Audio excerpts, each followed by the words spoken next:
Welcome.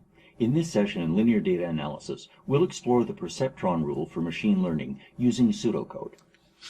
So here is an algorithm that we could implement.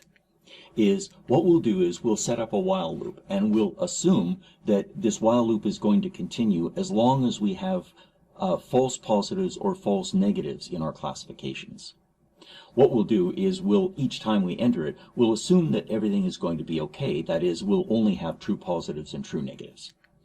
Then, for each one of our training samples, for each observation, what we'll do is we'll compute the linear sum, and then we'll quantize it using the Heaviside function, and that will give us the quantization of this training sample or of this observation. So that's our classification as either 0 or 1.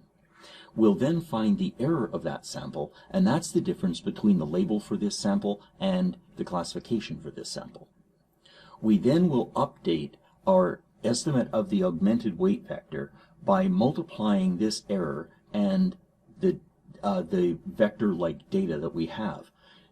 Let's observe that if it's a true positive, then y will be 1, q will be 1, and the error will be 0. Likewise, if it's a true negative, that y will be 0, q will be 0, and so the error will be 0.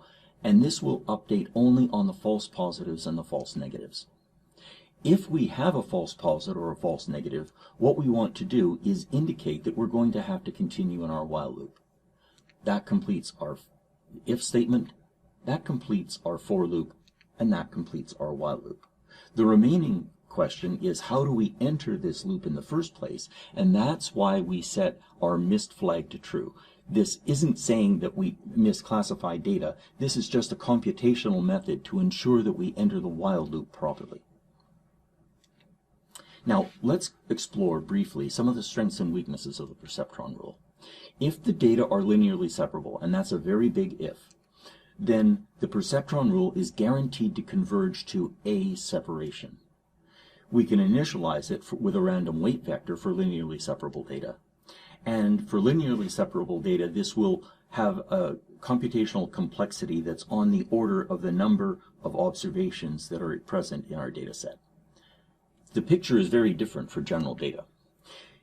For general data, we'll find a local optimum that isn't necessarily a real optimum. That is, it may not be the best hyperplane to find, but it is a hyperplane that it has found. One problem with the perceptron rule on general data is that it can oscillate. That is, it can keep flipping between different different estimates of the hyperplane and never truly converge.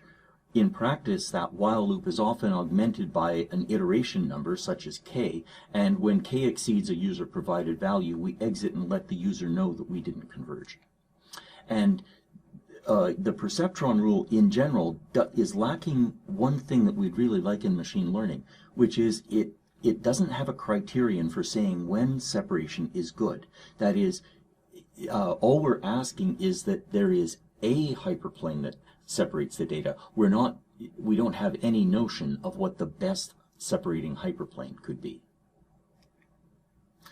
Now, how could we handle this without using that for loop? Well, it turns out that we could use some linear algebra. What we could do is we could create a design matrix, and this would have all real numbers as usual, and then the number of rows would be the number of observations in the data, and then the number of columns are the number of variables, and then we add 1 because we're putting a constant 1 in the augmentation of our observations. This means that for each data vector, what we used to do is we used to update our estimate of the hyperplane as the data vector times the error.